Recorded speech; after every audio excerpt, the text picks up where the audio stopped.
পৌষকে চাইছিল। এই চঞ্চল মেয়েটাকে তার ইদানিং ভালো লাগে। এটা যদিও ভালোবাসা কিনা তা বুঝতে অক্ষম তৌসিফ, অথবা স্বীকার করতে চায় না। একবার কি ভালোটাই না বাসল। সেই ভালোবাসা তাকে ভরা মাঠে মুখে কালি মেখে দিয়েছে। ভালোবাসতেও যেন ভয় লাগে, ইজ্জতহানির ভয়। উদাম শরীরে ঠান্ডা লাগলো। বাতাস বইছে, বৃষ্টি শুরু হলো আবার, তবে ঝিরিঝিরি। গায়ে বিন্দু বিন্দু পানি পড়তে ভেতরে চলে গেল। খাটের একদম কোনায় ঘুমিয়ে পৌষ। অপর পাশে শুয়ে কিছুক্ষণ এদিক ওদিক করলো তৌসিফ। অতঃপর কাঁথা সহ পৌষকে টেনে একদম নিজের কাছে শুয়ে পড়ল। একবার চাইলো নিজেও কাঁথার নিচে ঢুকে বুকে জড়িয়ে ধরবে, কিন্তু পরক্ষণে কি মনে করে আর ধরল না, ঘুমিয়ে গেল। কাছে শুয়ে থাকা মানুষটির অজানা। সকাল সকাল বমি হচ্ছে শ্রেয়ার। হেমন্তের চোখে মুখে চিন্তা। ভোর রাত থেকে বমি করেই যাচ্ছে শ্রেয়া। করতে করতে এবার কেঁদেই দিল। বড্ড আদুরে কিনা। হেমন্তর মুখ ধুয়ে দিল। রুমে নিয়ে খাটে বসিয়ে ছুটল পৌষের রুমে।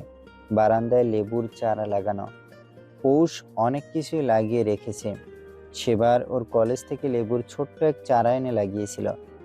বছর হলো, তবে গাছ ঠেটা এটা, একদম পৌষের মতো গাঢ় হয়ে আছে। তাই আর মাটিতে লাগানো হয়নি, টবেই আছে। দুটো পাতা ছিঁড়ে নিল হেমন্ত। রুমে এসে পাতা ছিঁড়ে শ্রেয়াকে দিতেই নাকে ধরে লম্বা শ্বাস নিল। একদম সতেজ ঘ্রাণ। হেমন্ত স্বস্তির শ্বাস ফেলল। মর্নিং সিকনেস হচ্ছে ইদানিং শ্রেয়ার। নরম স্বভাবের বউটার বড়ই কষ্ট হচ্ছে। হেমন্ত মানতে পারছে না। চিরুনি দিয়ে এলোমেলো চুলগুলো অতি যত্ন করে আঁচড়ে এক করে বেঁধে দিল। ক্লান্ত শ্রেয়া দুর্বল কণ্ঠে বলল, ক্ষুধা লেগেছে। চট করে দাঁড়িয়ে গেল হেমন্ত। শ্রেয়াকে তুলে বারান্দায় খোলা বাতাসে বসিয়ে বলল, 2 মিনিট জানা, এখনই আসছি। বের হতে হতেই দেখলো চৈত্র সুপের বাটি নিয়ে এদিকে আসছে। হেসে ওর হাত থেকে বাটি নিল হেমন্ত। বলল, এত সকালে উঠলি যে? একটু লজ্জায় পাচ্ছে চৈত্র। হেমন্তর পিঠ চাপড়ে চলে গেল। ওর অনুপস্থিতিতে ওর ভাই বোনগুলোই যথেষ্ট। টাইম টু টাইম ধরে বেঁধে খাওয়াবে শ্রেয়াকে। পৌষের পর ওদের পেটের কথা শোনার মানুষই তো শ্রেয়া। স্যুপ পুরোটাই খেলো শ্রেয়া। খেতে খেতেই বলল, আজ না বললেন পৌষকে আনবেন? হুম। একটু আনমনা ছিল হেমন্ত। শ্রেয়া ওর গালে হাত দিয়ে বলল, কি হয়েছে? কিছু না শ্রেয়। বলেই হাসলো হেমন্ত। শ্রেয়া তাকিয়ে রইল। লোকটা হাসলো, তার বুকে শান্তি লাগে। হেমন্তর গাল টেনে দিল। আদুরে গলায় বলল, আমার বাবুটার আম্মু দিন দিন এত সুন্দর হচ্ছে কেন? বাবুর আব্বুও সুন্দর হচ্ছে। তাই? হুম। এই সুন্দর বাবুর আব্বু আদর করে দিলে রাগ হবে না তো? লজ্জা পেয়ে বসলো শ্রেয়া। তাতেই সম্মতি ভেবে ওকে কোলে তুলে রুমে নিল হেমন্ত। পৌষের কথা আরেকবার জিজ্ঞেস করলেও উত্তর এলো না। শ্রেয়াও তখন স্বামীর বুকে পরম শান্তিতে শুয়ে আছে। তার একমাত্র ভালো লাগার স্থান এটা। সকাল সকাল মিনুকে চোখের সামনে ঘুরঘুর করতে দেখেই চোখ উল্টে তাকালো পৌষ। মিনু মিনমিন করে বলল, ছোট ভাবি আপনাকে ডাকে। ভুরুকুচকে পৌষ জিজ্ঞেস করলো, কে? বড় মামা। পৌষ মনে করার চেষ্টা করলো বড় মামাটা কে। পরক্ষণেই মনে হলো তৌফিক তালুকদার।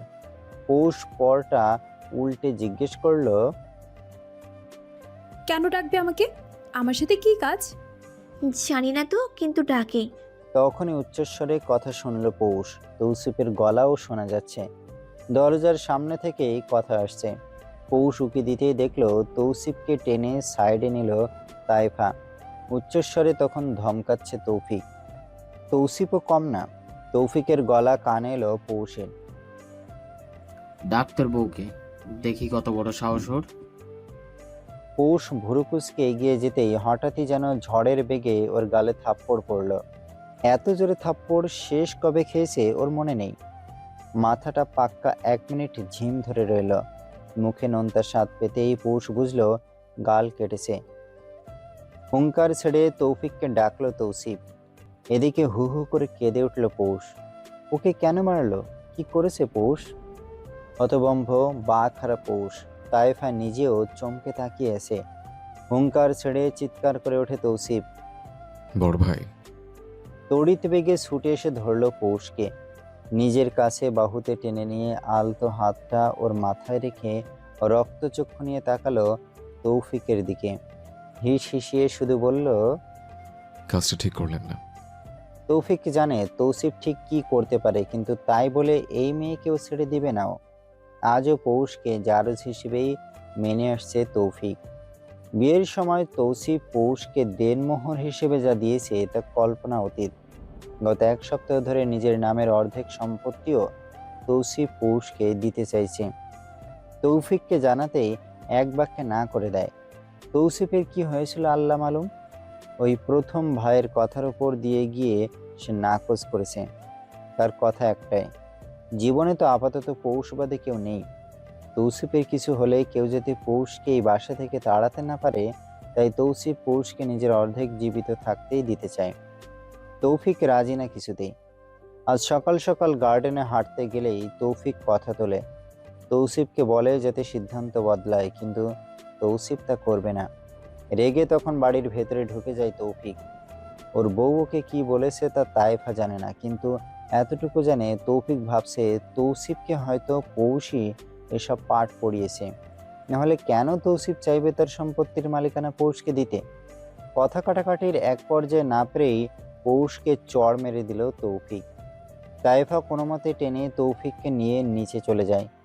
ওরা যেতেই মিনু দরজা লাগিয়ে দিল। ভয়ে ওর বুক ধুকপুক ধুকপুক করছে। সোহা নিজের রুমে দাঁড়িয়ে দেখেছে সবটা। মিনুর দুঃখী মুখ দেখে সোহা বলল, নাস্তা খেয়েছিস? মিনু মাথা নাড়ল। ওর আজ পৌষের হাতের নাস্তা খাওয়ার ইচ্ছে ছিল, ভালো লাগে খেতে। সোহা রুম থেকে বের হতে হতে বলল, আয় আপা, নাস্তা দিচ্ছি। ছোট ছোট পা ফেলে সোহার পিছন পিছন গেল মিনু। কাজের বুয়া একজন বাকি পরোটাগুলো ভেজে রাখলো। তাদের খারাপই লাগলো। এত সুন্দর হাসি খুশি মেয়েটাকে এভাবে থাপ্পড় মারাটা মোটেও ঠিক হয়নি বড় মামার। পৌষকে বিছানায় বসিয়ে ওর গালে হাত দিতে নিলেই পৌষ ব্যথায় কুকড়ে উঠল। তৌসিফের চোখ মুখ শক্ত, অথচ দেখেই বোঝা যাচ্ছে সে নিজেও ব্যথিত। তুলা দিয়ে ঠোঁটের কোণাটা মুছে দিতে নিলেই উফ শব্দ করে পৌষ। তৌসিফ ওর হাতটা ধরে নরম করে, হাতেই চুমু দিয়ে নরম স্বরে বলল, I am sorry honey, extremely sorry. Poush কথা বলে না। তার কান্না থেমে থেমে চলছে এখন, ফুপিয়ে কাঁদছে এখন। প্রতিবাদী পৌষের এহেন রূপ মোটেও কাম্য নয়। বিনা কারণে তাকে কেন মারা হলো তার উত্তর চাই তার। তৌসিফ ওর গালে মলম লাগাতে নিলেই কেঁদে ওঠে। ব্যথায় টনটন করা গালে হাত লাগানো যাচ্ছে না। তৌসিফের মন চাইল কারো বুক খাবলে নিতে এখন। ওর নিজের বুকে অসহ্য পীড়া হচ্ছে। তবে কি ভালোবাসা হলো? পৌষ ভাঙা গলায় বলল, ব্যথা। আমি অনেক ধীরে ধীরে করবো বুঝরাত, একটু লাগাতে দাও। বহু কষ্টে মলম লাগাতেই পৌষ উঠে দাঁড়ালো। তৌফিক সাথে সাথে হাতটা ধরে জিজ্ঞেস করলো, কোথায় যাচ্ছ? আপনার ভাইয়ের কাছে। বলেই নিজের গালে আঙুল দিয়ে ইশারা করে দেখিয়ে বলল, এটার কারণ কি? আমার অন্যায় আমাকে জানতে হবে। পৌষকে টেনে নিজের কাছে নিল তৌসিফ। ভালো গালটাতে হাত দিয়ে বলল, আমাকে সামলাতে দাও। নিজের জন্য যথেষ্ট আমি। জানা আছে আমার। ছাড়ুন, উত্তর আমার চাই চাই। কোন সাহসে গায়ে হাত তুললো আমার? কি পেয়েছে আমাকে? হ্যাঁ, আমি বলতে গিয়েই কেঁদে ফেলল। তৌসিফের সহ্য হয় না এই মেয়ের কান্না। সঙ্গে সঙ্গে বুকে টেনে নিতেই ওর পিঠের দিকের কাপড় আঁকড়ে ধরল পৌষ। কাঁদতে কাঁদতেই বলল, আমি তো না চাইস না এখন। আপনি না বললেন, তাহলে কেন মারলো? কি করেছে পোষ? তাকে জিজ্ঞাসা করুন, তার কোন ভরা বাতে ছাই দিয়েছি আমি। হানি, তুমি কিচ্ছু করনি। তোমার ব্যথার থেকে হাজার গুণ আফসোস ব্যথা দানকারী করবে। পৌষ সাময়িক সময়ের জন্য থামলেও ওর ভেতরের ঝড় থামেনি। উত্তর তার চাই চাই। অপরাধ কি তাকে বলতে হবে।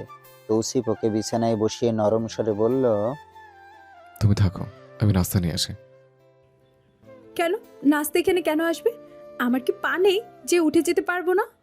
ফোঁস করে শ্বাস ফেলল তৌসিফ। মাথা নেড়ে বলল, চলুন ম্যাডাম। পৌষ উঠে যেতেই তৌসিফের চোখ দুটো ক্রমশ লাল হয়ে উঠল। মাথাটা তার এখনো ঝিমঝিম করছে। বড় ভাইয়ের আজকের আচরণ কোনোভাবেই মেনে নিতে পারছে না তৌসিফ। খাবার টেবিলে একদম নীরবভাবে বসা পৌষ। টেবিলে পাউরুটি দেখে ওটা নিতে নিলেই তৌসিফ এসে বুয়াকে ডাক দিল। বুয়াকে দেখেই গম্ভীর কণ্ঠে তৌসিফ জিজ্ঞেস করলো, পৌষরাত না পরোটা বেঁচেছে, নিয়ে আসো। বুয়া এনে দিতেই তৌসিফ নিজে প্লেটে নিল। সেখান থেকে ছিঁড়ে ডিম দিয়ে পৌষের মুখের সামনে ধরতেই চোখ তুলে তাকালো পৌষ। তৌসিফ ইশারায় ওকে খেতে বলল। মুখ খুলে খেয়ে নিল পৌষ। সোহা বাঁকা চোখে দেখলো সেদিকে। বিতৃষ্ণায় ওর মন ভরে উঠল। এসব আদিক্ষেতা ওর পছন্দ হলো না, বরং সে খুশিই ছিল যখন পৌষকে সবার সামনে চড় মারা হলো। যেই পরিমাণ বার বেড়েছিল এই মেয়ের জন্য একদম উচিত শিক্ষা ছিল আজ। একটু খেয়েই পৌষ উঠে গেল। তৌসিফ ডাকলেও শুনল না, সোজা রুমে ঢুকে বিছানায় উঠে বসল। তৌসিফ নিজের খাওয়ায় মন দিল। খেতেও যেন আজ ভালো লাগলো না। পৌষটা পাশে থাকতে থাকতে অভ্যাস হয়ে দাঁড়িয়েছে এখন। কফিটাও টেবিলে দিত সে। বুয়াকে ডেকে তৌসিফ বলল, আমার কফি আর পৌষরাত যেভাবে চা খায় সেভাবে বানিয়ে রুমে পাঠাও। বলেই টিস্যু দিয়ে হাত মুছে উঠে পড়ল। রুমে যেতেই দেখল পৌষ পা গুটিয়ে বিছানায় বসা। এখনো পর্যন্ত সে শান্তই আছে। তৌসিফ কেন জানি মানতে পারল না।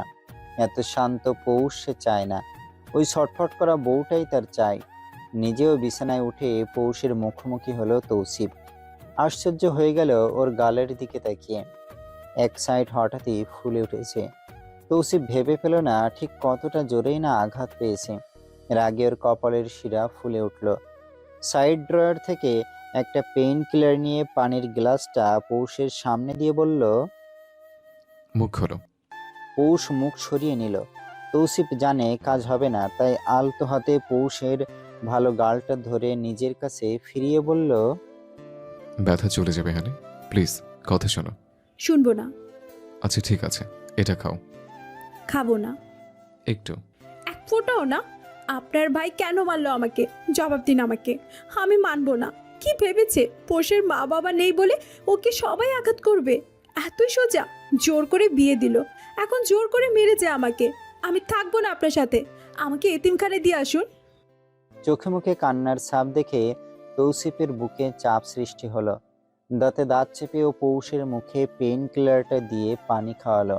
ওর মাথায় হাত বুলিয়ে বলল, তুমি তার আফসোস দেখবে হানি, I promise to you.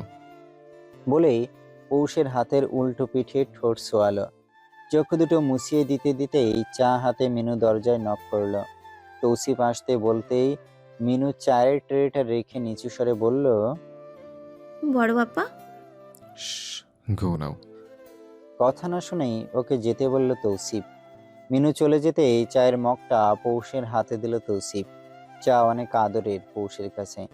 Shreya কত বলতো ঠোঁট কালো হয়ে যাবে, তবুও গিভ আপ করেনি পৌষ। ওর ভালো লাগে চা খেতে।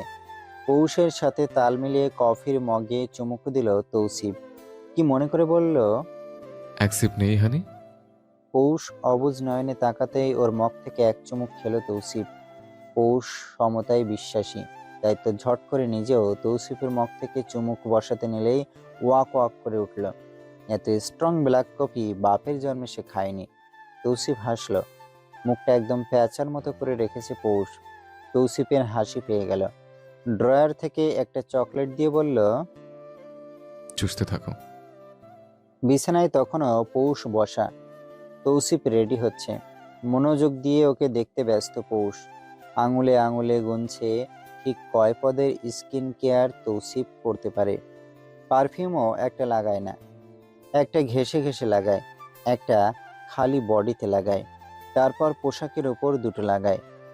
এত সব কম পড়ে বিধায় কানের পিছনে আর হাতে লাগায় আরেকটা। আশ্চর্যের বিষয় হলো হ্যান্ড ক্রিমটাও বাদ রাখে না। তৌসিফ পকেটে ওয়ালেট ভরতে ভরতে বলল, আজ ভার্সিটি তো অফ, রেস্ট নাও।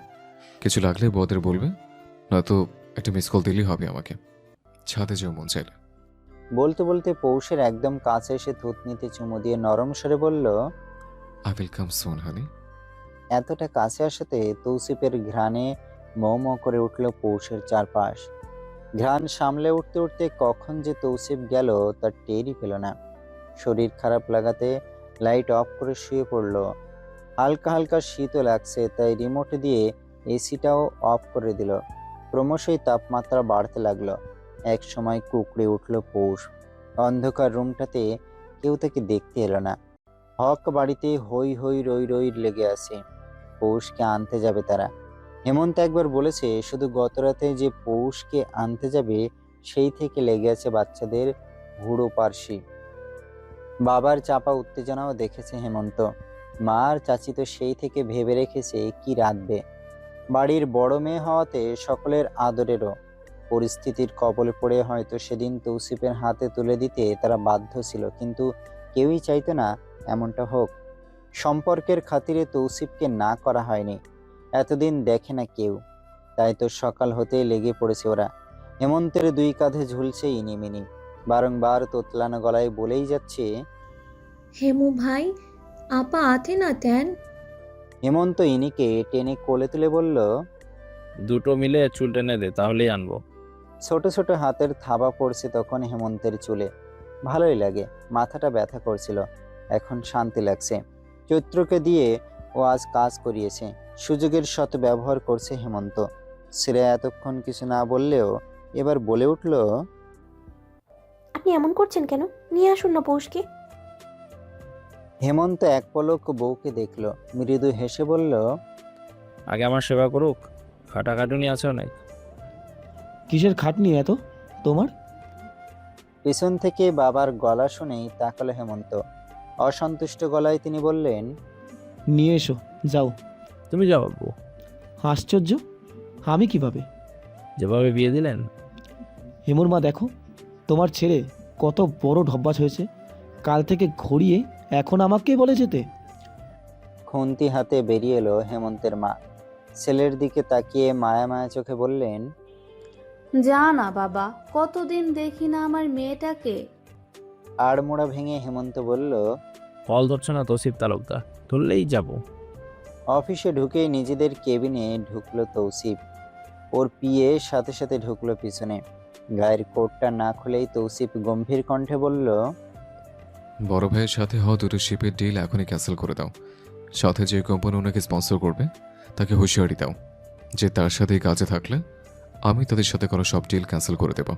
আর হ্যাঁ, আজকের বন্দরে সব জাহাজ শুধু আমার করে ঢুকবে। আমার নামে ভাইয়ের একটা শিপও ঢুকবে না। যা আসবে ফেরত পাঠাবে। পিয়ে ইমু চমকে তাকালো। নিজের ভাইয়ের সাথে এমন করবে তাও কিনা তৌসিফ তালুকদার ভাবা যায়? যে নিজের ভাই বাদে কিছু বোঝে না সে করবে এই কাজ। তোতলানো গলায় ইমু শুধু বলল, স্যার যদি আরেকবার ভাবতেন। জাস্ট ডু ইট ফুল। একদম হাবিলদারের ইয়েস স্যারের মতো ইমু পরিকি মরি করে বের হলো। এক দৌড়ে গেল ম্যানেজারের কাছে, পরপর দৌড়ালো এমডির কাছে। আজকের জাহাজ ভিড়তে না দেওয়ার জন্য পরপর ছুটলো চট্টগ্রামে থাকা তাদের এমডিকে কল করতে। হাই, কত জ্বালা! এই চিকন দেহটা নিয়ে কত দিকে যাবে ইমু? এমনিতেই শরীরে রসকস নেই তার মধ্যে এত খাটুনি। জীবনটা আর চলে না। একটা বউয়ের শূন্যতা ওকে কতটা পুড়ায় তা কি বুঝে তৌসিফ তালুকদার? নিজে বিছানা তো বউ দিয়ে গরম থাকে, তাই আরেকজনের কষ্ট বুঝে না। কাল কত করে ছুটি চাইলো, শালা দিলই না। বাড়ি ফিরতে আজ ভালোই দেরি হলো তৌসিফের। মাঝখানে খাবারের ব্রেকে কল দিল তার একমাত্র বউকে। হায় আফসোস! এই বউটা যদি কল ধরতো তাহলে অন্তত তৌসিফ একটু শান্তি পেত। কিন্তু ওই যে ওর ভল্লুকি বউ, সে হলো মহা তেড়া। নিশ্চিত সকালের ঘটনা কেন্দ্র করে তৌসিফের কল ধরেনি। বাচ্চাদের জন্য যেমন চিপস চকলেট নিয়ে বাড়ি ফিরে মানুষ, তৌসিফও আজ বাড়ি ফিরল হাতে 4টা পাট্টা নিয়ে। বউ এগুলো দেখলেই খুশি হবে। কলিং বেলটা বাজতেই আজ সোহাগ খুলল। ওকে দেখা মাত্রই ভীষণ বিরক্ত বোধ করলো তৌসিফ। এতদিন তো বউটা দরজা খুলেই মুখ ঝামটা মারত। আজও তৌসিফ প্রস্তুত ছিল, যা সোহাকে দেখে ভেঙে গেল। মুখে তা প্রকাশ না করে সাইড কেটে ভেতরে ঢুকলো তৌসিফ। এদিক ওদিক তাকালেও দেখা মিলল না ওর বউয়ের। টিভিতেও ড্রামা চলছে যা পৌষ দেখে না, তা জানে তৌসিফ। রাতও হয়েছে, তাহলে কি বউটা ঘুমিয়ে গেল ভেবে তৌসিফ রুমে চলে গেল। পেছন থেকে ডাক দিল সোহা। কথা ছিল। Not now. পেছন ফেরার প্রয়োজনীয়তা বোধ করলো না তৌসিফ। গটগট পায়ে রুমে ঢুকলো। ভেতরে ঢুকতে দেখলো অন্ধকার রুম, কেমন গুমোট লাগছে। তৌসিফের যেন দম বন্ধ লাগলো হঠাৎ। দরজা জানালা সব বন্ধ করে রেখেছে, এসি তো দূর, ফ্যানটাও বন্ধ করা। গলার বাটন খুলতে খুলতে তৌসিফ ডাকলো, পুষ্টরাত, মাই হানি, ক্যান আই হ্যাভ জুস? না।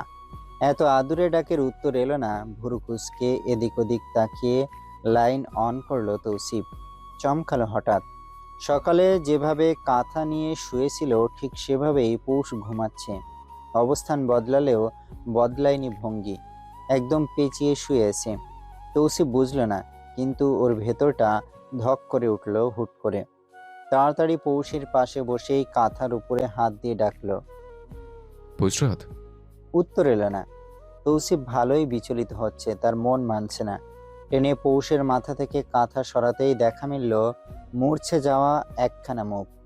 তৌসিফ জানে না ওর হলো, কিন্তু শুধু এটা মনে হলো ওর অস্থির লাগছে। মাত্রাতিরিক্ত বুকটা ওঠানামা করছে। পৌষের গালে হাত দিলেই আরেক দফা চমকালো, অসম্ভব গরম। একে একে কপালে গলায় হাত ছোয়ালো। জ্বরে গা পুড়ে যাওয়ার উপক্রম। আতঙ্কিত হলো তৌসিফ মুহূর্তে। ঝট করে কাঁথা সম্পূর্ণটা সরালো, চিৎকার করে ডাকলো, বুয়া, বুয়া। ডেকেই পৌষকে নিজের বুকে টেনে নিল। জ্ঞান নেই পৌষের। তৌসিফের মনে হচ্ছে ওর বুক ফেটে যাচ্ছে। এই বুকের মধ্যে থাকা পাখিটা তো চুপ থাকার নয়, সে এক চঞ্চল প্রাণ। সে তো বোবা পাখি নয়, সে হচ্ছে তৌসিফের তোতা পাখি। তোতা পাখিটা চুপ করে পড়ে আছে তৌসিফের বুকে। ঢোক গেল তৌসিফ। পৌষকে আর একটু বুকে চেপে ধরল। তখনই বুয়া দরজা খুলে ঢুকলো। পিছনে সোহা আর মিনু ও এসে দাঁড়িয়েছে। বুয়া মামা বলে ডাক দিতেই তৌসিফ ধমকে উঠল। ও ও কখন থেকে এখানে পড়ে আছে? কেউ কেন দেখোনি? বলুন ওকে দেখে রাখতে। টাকা দিয়ে কেন রেখেছি? যদি একটা মানুষের খেয়াল রাখতে না পারো?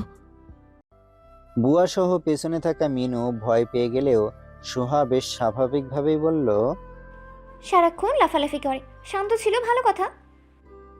আর কিছু বলার আগেই তৌসিফ হুঙ্কার ছেড়ে বলে উঠল। একটা কথা বলে বাড়ি ছাড়া করবো আমি। আচমকা কথাতে সোহা চুপ হয়ে গেল। নাকের পাটা ফুলিয়ে প্রস্থান করলো সেখান থেকে। মিনু তখনও দাঁড়িয়ে। তৌসিফ বুয়াকে অস্থির গলায় বলল, ডক্টর ফোন করো, এখনই আসতে পারো। বুয়া ছুটে গেল। তৌসিফ পৌষের গালে আলতো চাপড় মারল। অস্থির অথচ চঞ্চল গলায় ডাকতে লাগলো, হানি, হানি প্লিজ ওপেন ইউর আইস। এই পুষ্টরাত, তাকাও না। কি হচ্ছে তোমার? আমার তোতা পাখিটা কেন কথা বলছে না? পুষ্টরাত, দয়া করে তাকাও না।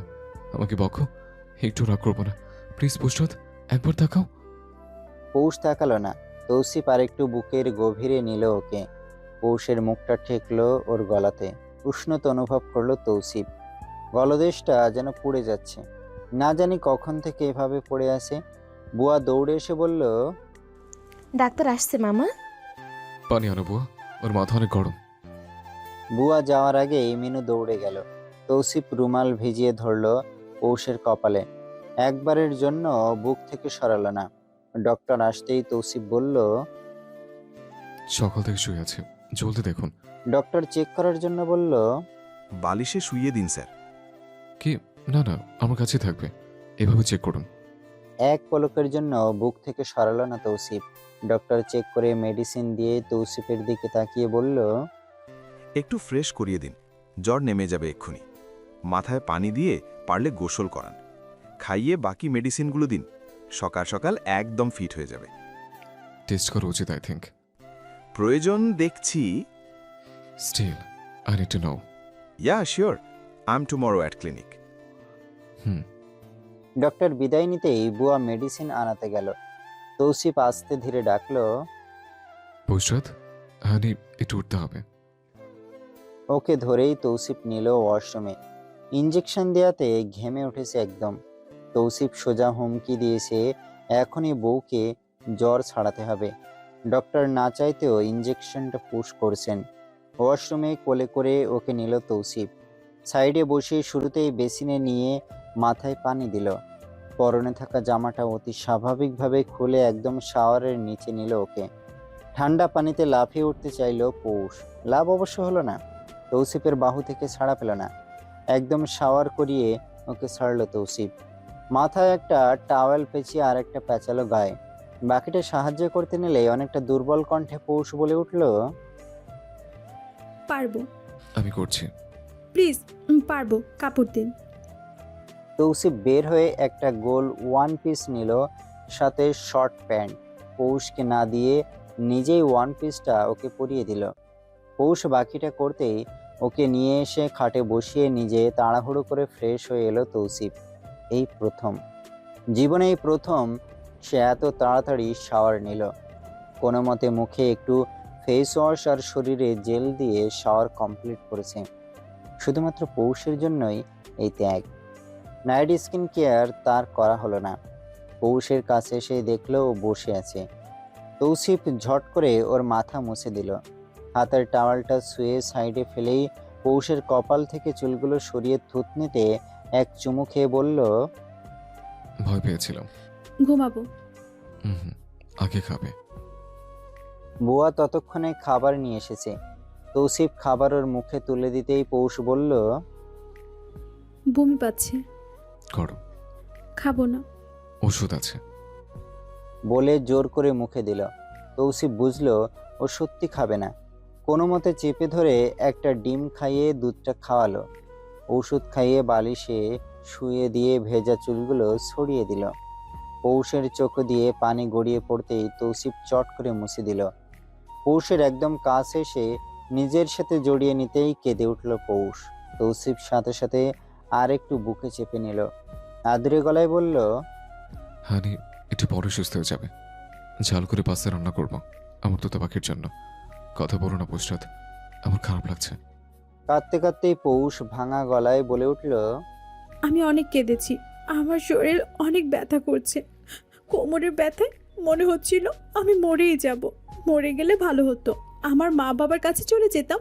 কেউ দেখেনি আমাকে, আমার কেউ নেই। পোষ এতিম, পোষকে কেউ ভালোবাসে না, কেউ না। পোষ কেন মরে যাচ্ছে না?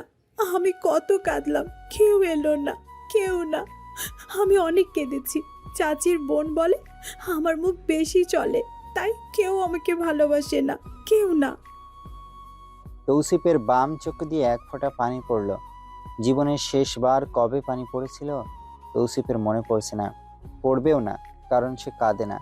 পৌষকে বুকে শক্ত করে রেখে শুধু বলল, ভালোবাসি হানি, আমি তোমাকে ভালোবাসি, অনেক বেশি ভালোবাসি আমার তোতা পাখিকে। ভোর কেটেছে সেই কখন। বাইরে পাখির কিচির মিচির শোনা যাচ্ছে। তালুকদার বাড়ি আধুনিকভাবে তৈরি করা হলেও এর চারপাশে প্রকৃতির সমারোহ। চোখ জুড়ানো সৌন্দর্য এটা ঘিরে। সম্মুখে থাকা ঘাটটা যেন গ্রামীণ এক সৌন্দর্য ফুটিয়ে তোলে। এই ঘাটকে ঘিরে রয়েছে বিরাট ইতিহাস। তৌসিফের এক ফুপিকে নাকি খারাপ কিছু এখানে মেরে ফেলে রেখেছিল। তার তখন ছোট্ট 6 মাসের বাচ্চা। সেই বাচ্চার কাঁথা ধুতে এসেছিল সে ঘাটে সন্ধ্যার সময়। ফিরে আর আসা হয়নি তার।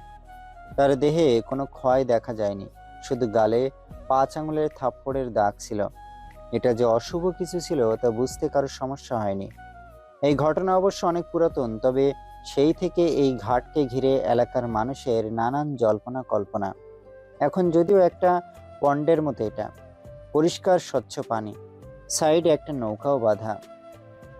তৌসিফ এখানে মাছের পোনা ছাড়িয়েছে, প্রায় সময় মাছ তুলেও। শখের তার কমতি নেই। ঘাটের ওপর বিরাট কৃষ্ণচূড়া গাছটা উকি দিয়ে আছে, সেখানেই বসা ঝাঁকে ঝাঁকে পাখি।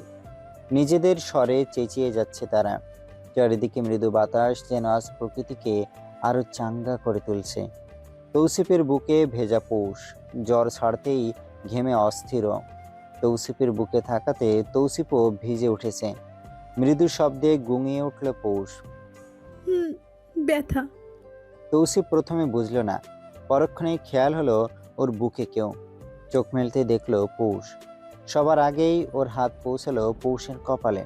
দেখলো ভেজা কপাল, জ্বর ছেড়েছে, মুখ দিয়ে অস্পষ্ট বের হলো। আলহামদুলিল্লাহ। ঘুমের রেশ তার এখনো কাটেনি। টেনে চোখ খুলে বলল, কেমন লাগছে হানি?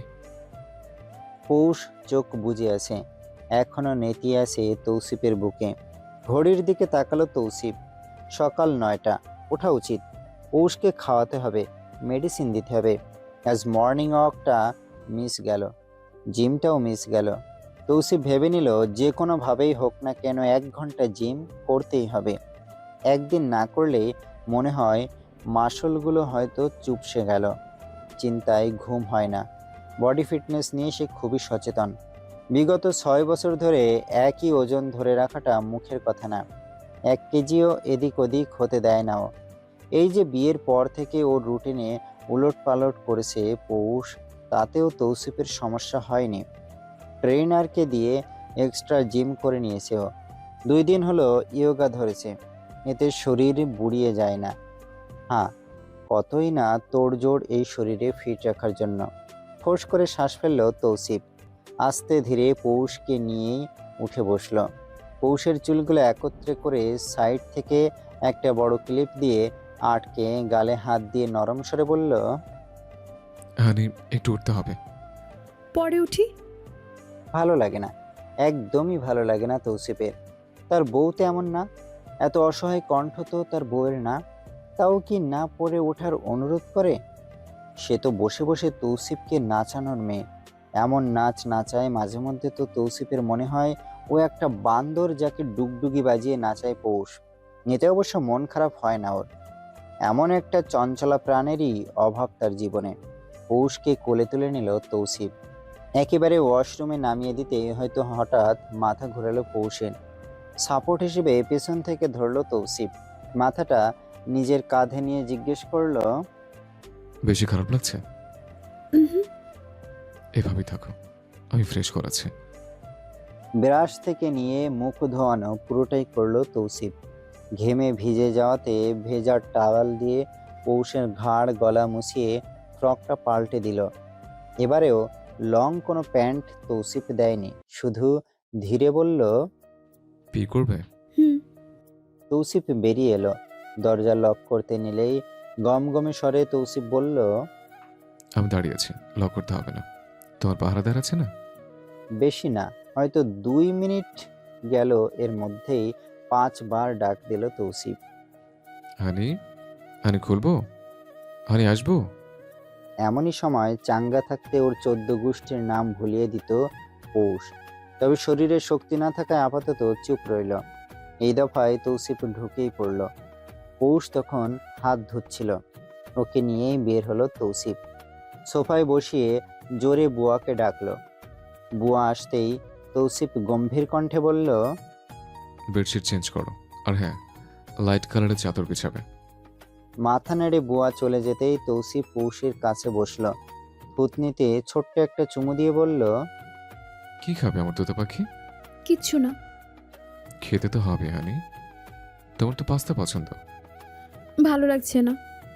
কাঁদো কাঁদো গলায় বলল পৌষ। তৌসিফ বুঝল, বলল, খেলে তোমাকে চেক আপে নেবো হানি।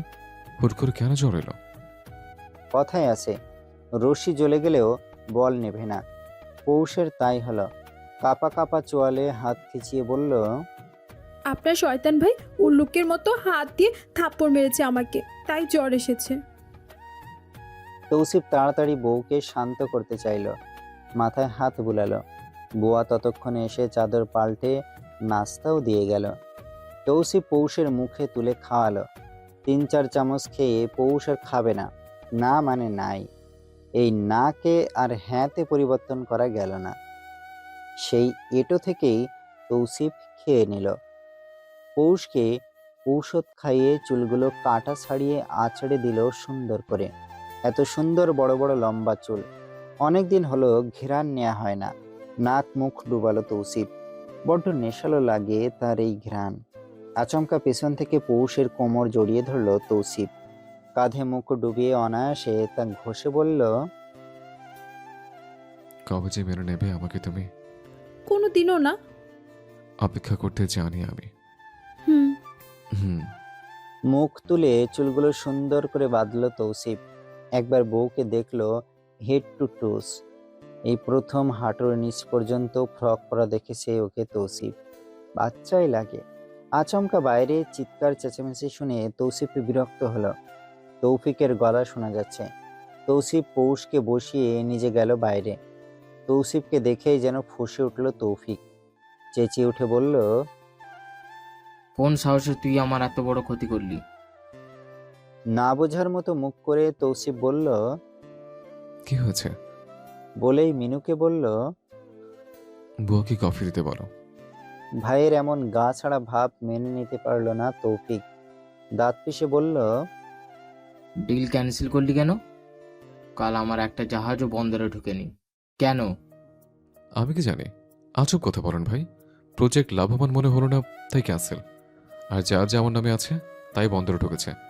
লিগেল ব্যাপার স্যাপার ইউনো। তৌসিফ একটু থেমে বলল, সকাল সকাল এসেছেন, নাস্তা করেছেন, ঘরে গেলেই ভাবি আবার মাথা খাবে, তার থেকে এখান থেকে খেয়েছেন। তৌফিক যা বুঝার বুঝলো।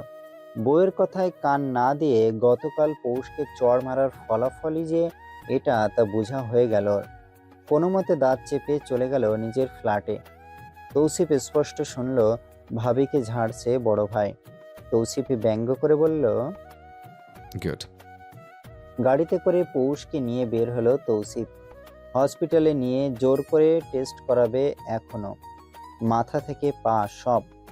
পৌষ রাগে দুঃখে কেঁদেই ফেললে এবার। কোন পাগলের পাল্লায় পড়লো এটাও? এত না করলেও শুনল না।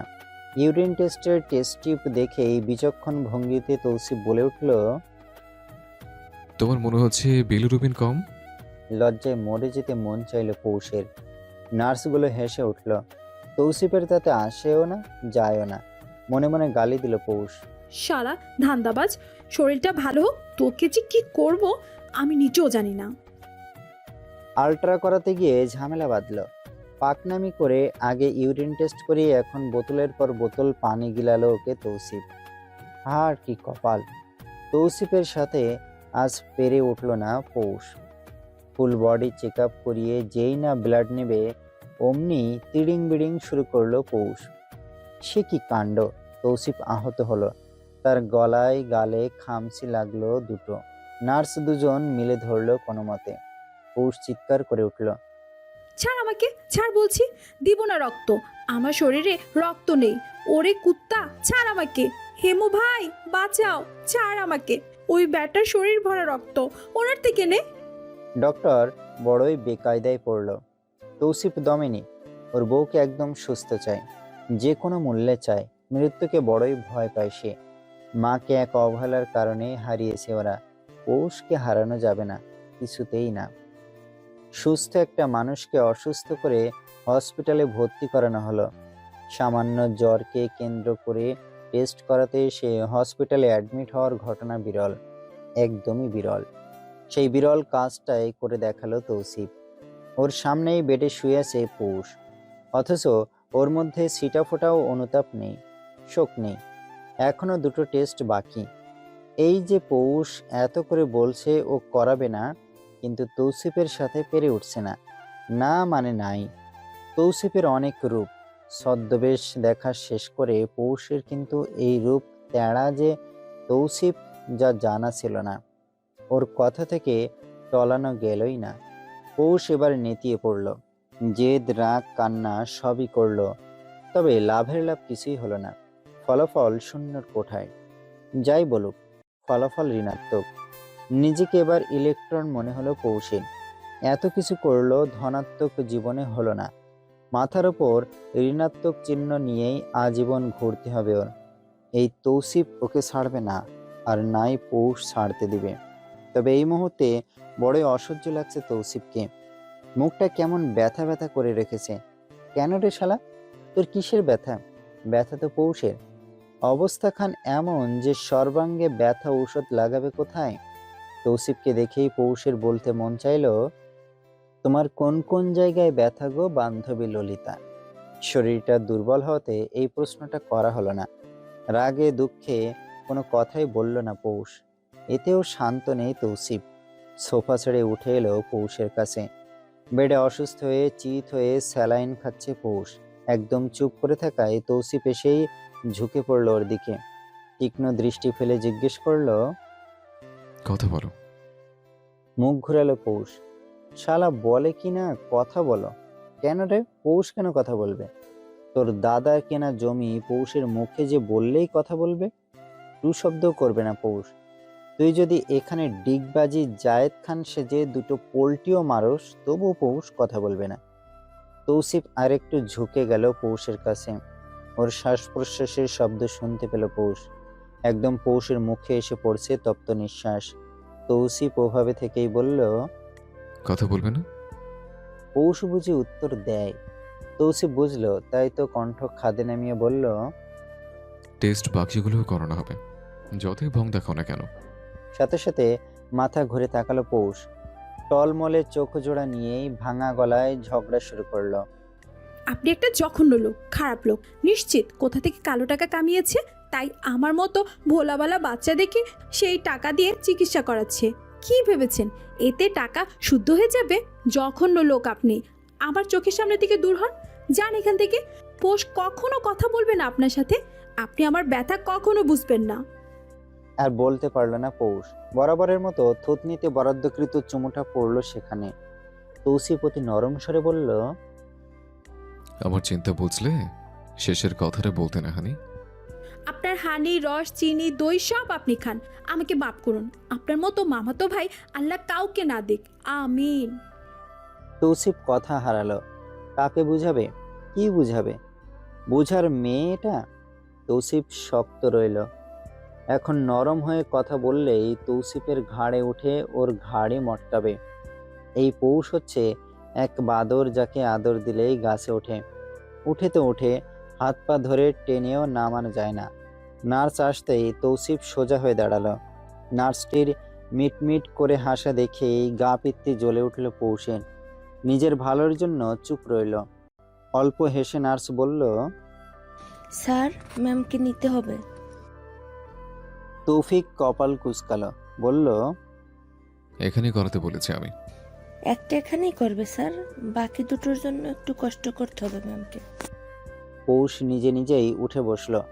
তৌসিফ প্রথমে খেয়াল না করলেও হঠাৎ দেখলো নিজে নিজেই স্যালাইন খুলছে।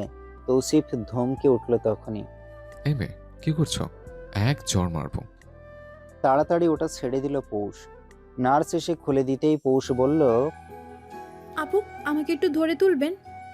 তৌসিফও এগিয়ে এসেছে ততক্ষণে ধরার জন্য, কিন্তু পৌষ ধরল না ওকে। নার্সকে ধরেই বেরিয়ে এলো। তৌসিফ অল্প আহত হলো। টেস্ট করানো শেষ হতেই পৌষ হাঁপ ছেড়ে বাঁচল। নার্সটা তখন তৌসিফকে কিছু বলছে না দেখেই তেতে উঠল।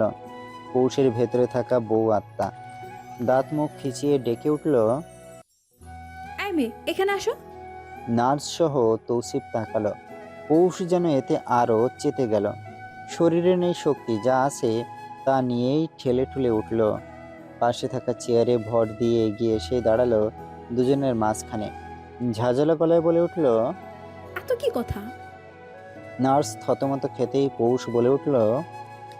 জোয়ান পুরুষ দেখলেই ছুপ ছুপ করতে মন চায় না? এত যেহেতু ভালো লাগছে, তাহলে রেখেছে এখানে, কি বলো? 1 মিনিট, তুমি কি জানো ওই দামড়া বেটা 2 বিবাহ করিয়াছে? তার বাপ করেছে 2 বিবাহ, দাদা করেছে 14 বিবাহ, পর দাদা করেছে। পিছন থেকে মুখ চেপে ধরল তৌসিফ। ছাড়া পেতে ছটফট করল পৌষ। নার্স হতবাক, হতবিহ্বল। পৌষকে টেনে কোলে তুলে নিল তৌসিফ। অতপর সোজা হাঁটা দিল বাইরে।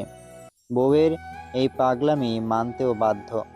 এতক্ষণ হাজার বউকে ধমকে ধামকে রাখুক, তাকে নিয়ে বউয়ের সেন্সিটিভিটি সে মাথা পেতে নেবে।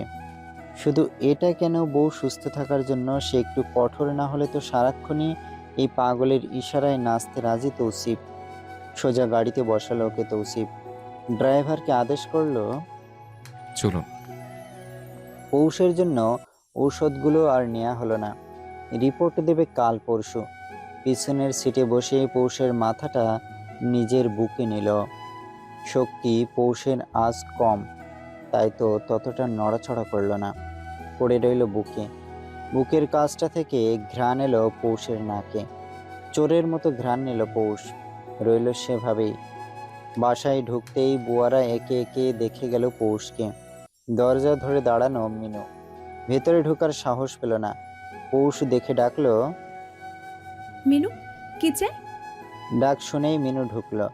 এদিক ওদিক তাকিয়ে জিজ্ঞেস করলো, শরীর ভালো আপনি ছোট ভাবি? হুম। মিনু আর কথা খুঁজে পেল না, তাই মাথা নিচু করে চলে গেল। পৌষও ঘাটল না, চুপ করে রইল। তৌসিফে বের হয়েছে আধ ঘন্টা হবে। ব্যাটা আজ ভালোই ভং দেখাচ্ছে। কোলে তুলে ভেতরে এনেছে ওকে। পৌষ তখন বাঁকা বাঁকা দুটো কথা শুনিয়েছি। লাভ অবশ্য হয়নি তাতে। পৌষকে রুমে রেখে চেঞ্জ করিয়ে ভেগেছে হুড়তাড় করে। চক্ষু বুজে নিল পৌষ। একটু ঘুমানো দরকার। আচমকা কথার শব্দে কানে এলো। ধীরে ধীরে মনে হচ্ছে কেউ শরীরে বেয়ে বেয়ে উঠছে। একটা না, দুটো মানুষ। হঠাৎই মনে হলো কেউ বা কারা পৌষের গলা চেপে ধরেছে। ঝট করে চোখ মেলল পৌষ। ওর যেন দম বন্ধ হয়ে আসছিল। চোখ খোলা মাত্রই একদম লাল হয়ে উঠল চোখ দুটো। কাছে ঘুমটা ভেঙেছে, তাই তো ঝট করে মাথা ধরে গেল। ইনিমিনিকে দেখেই পৌষ চমকালো। খুব করে অবাক হয়ে তাকিয়ে বলল, কোথা থেকে টপকালি দুটো? হুম হুম। ইনিমিনি ওর গলা জড়িয়ে ধরে বলল। আমুল পেট থেকে আপা। পৌষ দুই বোনকে জড়িয়ে ধরল। দুজনের কপালে চুমু দিয়ে জিজ্ঞেস করলো, কার সাথে এলি? হেমু ভাই আনলো আপা। হুম, ঘুমা এখন। এতদিন পরে বোনের আদেশ অমান্য করলো না ওরা। বোনের গলা ধরেই ঘুমিয়ে গেল। তৌসিফ এসে অবাকই হলো বটে। এসব বোনগুলো কি একই পদের? একটাতে জাগাতে এসে বাকি দুটো ঘুমিয়ে গেল। বাইরে হেমন্ত বসা। তৌসিফ ডাকলো না পৌষকে, ঘুমাক একটু। হেমন্ত তৌসিফকে ফেরত আসতে দেখেই জিজ্ঞেস করলো, পৌষ এলো না? ঘুমাচ্ছে। ইনিমিনি। ওরাও ঘুম। হেমন্ত নিরাশ হলো। তৌসিফের সাথে কথা হলো গতকাল। বলেছিল পৌষকে বাসায় নিতে চাই তৌসিফ। সুন্দরভাবে কথা কাটালো। বউ বুঝি হাতছাড়া করার মানুষ তৌসিফ? যেই বউ তার পুরাই ঝাঁকা নাকা, না জানি কোথায় চলে যায়, তাই তো তৌসিফ ছাড়ে না। কফিতে চুমুক দিল তৌসিফ। বলল, শরীর অসুস্থ, এখন যেতে দেবো না আমি। একদম মুখের উপর না করে দিল তৌসিফ। হেমন্ত আহত হলো। ছোট্ট পৌষটাকে কোলে পিঠে করে মানুষ করে এখন কিনা শুনতে হচ্ছে তাকে নেওয়া যাবে না। তবুও অনুরোধ করে উঠল হেমন্ত। আমারই বোন সে, খেয়াল রাখবে সবাই। মা বাবা থেকে চাচা চাচি সবাই দেখতে চাইছে। ইহা জ্যেষ্ঠ চৈত্র সবাই অপেক্ষা আছে। শ্রেয়া প্রেগনেন্ট, ও আসতে পারছে না। কোষের সাথে ওর অ্যাটাচমেন্ট বেশি। একটা সপ্তাহের জন্য অনুমতি দিন। তৌসিফ গম্ভীর কণ্ঠে বলল। ও যাবে না হেমন্ত। তীব্র ইচ্ছা থাকা সত্ত্বেও হেমন্ত চুপ রইল। উঠে দাঁড়ালো সে। শুধু বলল, দেখা যাবে। জাগাবো না, শুধু দেখবো যদি অনুমতি দিতেন। এইভাবে অনুমতি নেওয়ার কি আছে হেমন্ত? তোমারই বোন। আকাশ থেকে পড়ল হেমন্ত। এই তৌসিফ কোন ক্ষেতের মূলা? কথার মার প্যাচে ফেলা কেউ এর থেকে শিখুক। বোন দেয় না, এখন বলে তোমারই বোন। অসহায় চোখে তাকিয়ে হেমন্ত ভেতরে গেল। তৌসিফ সেসব গায়ে মাখে না। বউ ছাড়া সে বাঁচবে না। একদম দেবদাস হয়ে নেশায় বুঁদ হয়ে মরবে। হেমন্ত ঘুমন্ত ইনিমিনিকে নিজের কোলে নিয়ে বের হলো। দুই কাঁধে। প্রচুর বায়না ধরে কেঁদে কেটে এসেছে। তৌসিফই বলেছিল আসতে। এখন ঘুম দেখে সে ডাকতে পর্যন্ত দিল না। হেমন্ত খুশিও হলো, আবার বিরক্ত হলো। ওকে দেখেই দাঁড়ালো তৌসিফ। বলল, ওদের রেখে যাও, থাকুক, পৌষের ভালো লাগবে। বাড়ি গেলে ওর ভালো লাগতো। তৌসিফ হেমন্তর সাথে নিচ পর্যন্ত নামলো। গাড়িতে ওঠার পর তৌসিফ হাসি মুখে শুধু বলল, নিয়ে যাবো আমি, চিন্তা করো না, ভালো রাখবো আমি। ভরসা না থাকলে বোন দিতাম না। হেমন্তর গাড়ি চলে গেল। ততটাও দূরের পথ না। ভেবেছিল পৌষকে নিয়ে যাবে, তাই তো গাড়ি নিয়ে এলো। এখন বাড়ি গিয়ে কি জবাব দিবে সবাইকে? পৌষের ঘুম ভাঙতেই ও এদিক ওদিক তাকালো। তা দেখেই তৌসিফ বলল, আমার মাথা। বলেই বাইরে গেল। ফেরত এসেই বলল, ইনি মিনিনা এসেছিল। চলে গিয়েছে। মাথায় বাজ পড়ার মতো চমকালো পৌষ। বলল, থাকতে বলবেন না? কার সাথে এলো, কখন গেল? তৌসিফ ভাবশালীনভাবে বলল। বললাম তো ও তো রেখে যেতে। রাগে গা পিত্তি জ্বলে উঠল পৌষের। নাক মুখ খিচিয়ে বলে উঠল, কেন রেখে যাবে? ওদের মা বাবা নেই? আমার যাওয়ার কথা ছিল ওখানে। আপনার দোষ সব। এক্ষুনি যাব আমি। সরুন, সামনে আসবেন না একদম। ভয়ে আত্মা গলায় চলে এলো তৌসিফের। বউ যাবে? কেন যাবে? তৌসিফ থাকবে কিভাবে?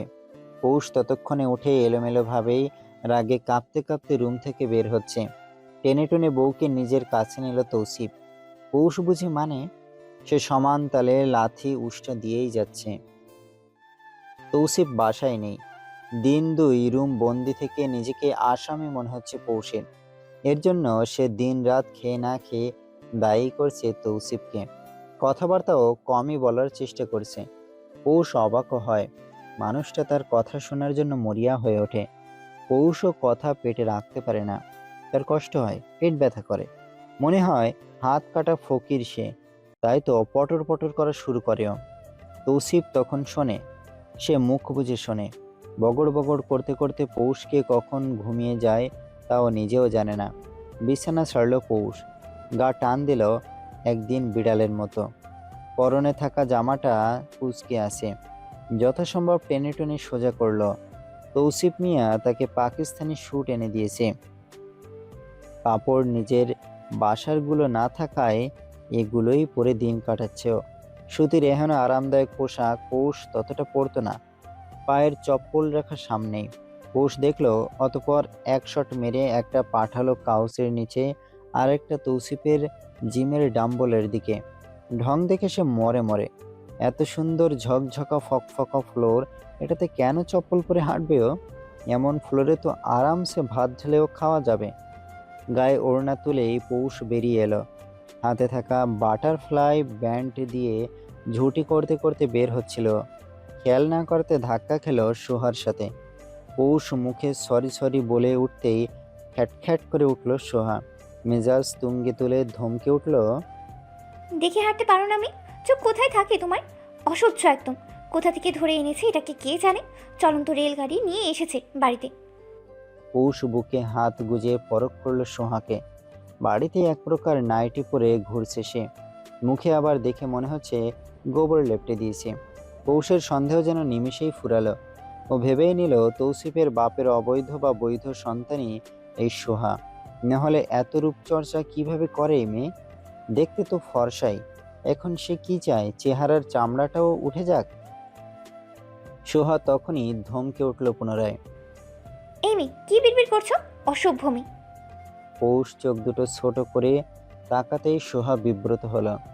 পৌষ কড়াই গন্ডায় সোহার কথাগুলো উত্তর দিল। দেখেই তো হাঁটি খালা, চোখ এই দেখুন, চোখে আছে। বলে বড় বড় করে তাকিয়ে চোখ দেখালো। অতঃপর আফসোস করা কণ্ঠে বলল, আমাকে আমার বাড়ি থেকে ধরে না বিয়ে করে এনেছে আপনার ভাই। ওই যে আপনার তৌফিক ভাই, আপনার কলিজার ভাই, গুদ্দার ভাই। তো বুঝলেন তো, রেলগাড়ি না বউ এনেছে আপনার তৌফিক ভাই। দাঁত বের করে কেলিয়ে ক্যাবলা মার্কা এক হাসি দিল পৌষ। সেভাবেই প্রস্থান করলো সেখান থেকে। সোহা রাগে অপমানে ফুঁসতে লাগতেই পৌষ দরজা অব্দি গিয়েই বলে উঠল, খালাম্মা। আচমকা ডাকে সোহা তাকাতেই পৌষ এক পাটি দাঁত বের করে বলল, হ্যাঁ হ্যাঁ, আপনাকে বলছি, মুখে ওই গোবর লাগিয়ে লাভ নেই। দেখতে একই লাগে। মাঝখান থেকে আপনার কলিজার ভাই তৌফিক আর আমার জানের জান, প্রাণের প্রাণ, যার উপর আমার জান কোরবান, সেই জামাইয়ের টাকা বরবাদ হয়। বুঝিনি তো, স্বামীর টাকার প্রতি টান আছে একটা। পৌষ চলে গেল। সোহা হা করে তাকিয়ে রইল সেখানে। কি বললে এই মেয়ে? টাকার খোঁটা দিলে সোহাকে? এত সাহস কোথায় পেল এত সাহস? মিনু এসে আপাকে এভাবে দাঁড়িয়ে থাকতে দেখেই বলল, আপা কি হয়েছে? সোহার ধ্যান ভাঙল। আশ্চর্য গলায় বলল, আমার চেহারায় কি বলো তো? মিনু বুঝলো না, তাই বলে উঠল, জানি না তো আপা, ফেস প্যাক না এটা। এটা কি গোবর? মিনু ফিক করে হেসে দিল। কুটকুট করে হেসে বলল, একদম ঠিক বলেছো আপা, দেখে গোবরই মনে হয়। একদম ওই রঙের এটা। গন্ধটাও কেমন যেন মনে হয় রাস্তা থেকে গোবর প্যাকেট করে দোকানে বিক্রি করে। মিনুর কথা শুনে সোহা কথার খেই হারালো। রাগে কষ্টে প্রস্থান করলো সেখান থেকে। ওয়াশরুমে ঢুকেই আগে মুখটা ধুয়ে নিল। এই অপমান মানার নয়। এত দামি অর্গানিক ফেস প্যাক, মূর্খগুলো জানে এটার মূল্য কত। পৌষকে ফকিন্নি বলে ডাকতেও ভুলল না সোহা। তার গা জ্বালা করছে। পৌষ এসেছে সোজা নিচে। তালুকদার বাড়িটার মেইন গেট দুটো। গাড়ি ঢুকলে বড়টা খোলা হয়, অন্যথা পকেট গেট দিয়েই সকলের যাতায়াত। এদিকে মানুষ আসলেও অনুমতি ছাড়া ভেতরে ঢোকা নিষিদ্ধ। পৌষ একা একা হাঁটলো এদিক ওদিক।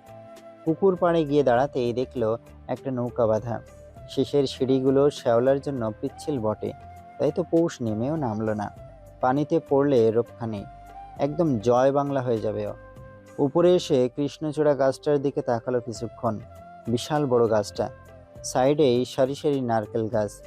পৌষের মাথায় দুষ্টামি চাপলো। নারকেল গাছ থেকে টাটকা নারকেল খেতে মন চাইল ওর। দারোয়ানকে বলতেই সে নগলে বলে উঠল, এখনই দিচ্ছি ছোট মামি, আপনি ভিতরে যান, মামা দেখলে রাগ করবে। দূর মিয়া, আপনার মামার গুষ্টি গিলে আমি। আসুন আপনি, ভয় কিসের? মনে রাখবেন, ভয় পেলেন তো হেরে গেলেন। ভয়কে জয় করতে হয়। মাউন্টেন ডিউ খাবেন? দারোয়ান হতবাক। মানুষ এত বাচাল কিভাবে হয়? এও কি সম্ভব? মনে হচ্ছে কান পেঁচিয়ে ফেলবে। দারোয়ান নারিকেল পেড়ে দিল, কেটেও দিল। পৌষ একটার অর্ধেক খেতে খেতে বলল, ওই পিচ্চিগুলো ওখানে কি করে? গেটের বাইরে একদল পিচ্চি খেলা করছে। দারোয়ান জানালো, পাশের বস্তিতে থাকে ওরা, ওদের মা বাবারা এখানে কাজ করে। ওই যে ছোট্টটা আমার ভাগ্নে। পৌষ যেন হাতে চাঁদ পেল, ঝট করে বলল। ওদের ডাকুন ভিতরে। দারোয়ান সাথে সাথেই না করলো, জানালো, বড় মামা রেগে যাবেন। আরে দূর মিয়া, সরুন দেখি, আমি আনছি। বলে পৌষ নিজেই ওদের ডাকলো। এই পিচ্চিরা এখানে আয়। ডাক শুনতেই হই হই করে সবগুলো ভেতরে এলো। মিনিট 5 যেতেই এরা হাউকাউ শুরু করে দিল। ওদের খেলাধুলা শুরু হয়ে গেল ততক্ষণে। পৌষ যেন বিয়ের পর এতদিনে মন খুলে খেলায় মনোযোগ দিল। কখন যে বিকেল কাটলো টেরই পেল না। এক প্রকার তাড়াহুড়ো করে গাড়ি থেকে নামলো তৌসিফ। পৌষের রিপোর্টগুলো ওর হাতে। সিঁড়ি দিয়ে উঠতে উঠতে তৌফিকের কল এলো, কিন্তু ধরল না তৌসিফ। আগে বউটাকে দরকার তার। নিজের ফ্ল্যাটে ঢুকেই দেখলো শুনশান নীরবতা। রুমে যেতেই ভুরুযুগল কুচকালো ওর। এদিক ওদিক তাকিয়ে ডাকলো, পৌষরাত। না, উত্তর এলো না। পকেট থেকে মানি ব্যাগ ফোন বের করে বেডে ছুড়ে দিল তৌসিফ। হাত ঘড়ি খুলতে খুলতে ওয়াশরুমের দরজায় নক দিল। না, নেই। বের হয়েও ডাকলো, হানি কোথায় তুমি? উত্তর না আসাতে তৌসিফ এবার চিন্তায় পড়ল। জোরে বুয়াকে ডাকতেই তারা দৌড়ে এলো। তৌসিফ জিজ্ঞেস করলো পৌষের কথা। বুয়ারা জানালো বিকেলে পৌষ রুমেই ছিল। তৌসিফ ভয়ঙ্করভাবে রেগে ধমক দিল, রুমে থাকলে নেই কেন? কোথায় ও? ভয় কাঁপছে সকলে। তখনই ফোন এলো রুমে। দৌড়ে গিয়ে দেখলো তৌফিক কল করেছে। না চাইতেও ধরলো। ওপাশ থেকে তৌফিক কড়া গলায় বলে উঠল, বাড়িটাকে কি এতিমখানা বানিয়েছ তুমি? একে তো এতিম নাজায়েজ মেয়ে বিয়ে করে আনলে, সেই মেয়ে নিয়ে যত কাহিনী। ওই মেয়ে এখন রাস্তাঘাট থেকে মানুষ তুলে বাড়িতে ঢোকাচ্ছে, তামসা করছে ওই মেয়ে। একে সামলাও, না হলে। কল কেটে দিল তৌসিফ। দৌড়ে নামলো বাসা থেকে। বাড়ির পেছনে যেতে নিলেই দেখলো ঘাট পাড়ে এত এত বাচ্চা নিয়ে খেলছে পৌষ। দৃশ্যটা কিন্তু সুন্দর, অথচ ওই মুহূর্তে তা তৌসিফের কাছে তা সুন্দর লাগলো না। গটগট পা ফেলে সকলের সামনে দিয়ে গিয়ে পৌষের হাত টেনে ধরলো। চোখ তুলে তাকালো পৌষ। তৌসিফকে দেখেই হাসি মুখে বলে উঠল, আপনি?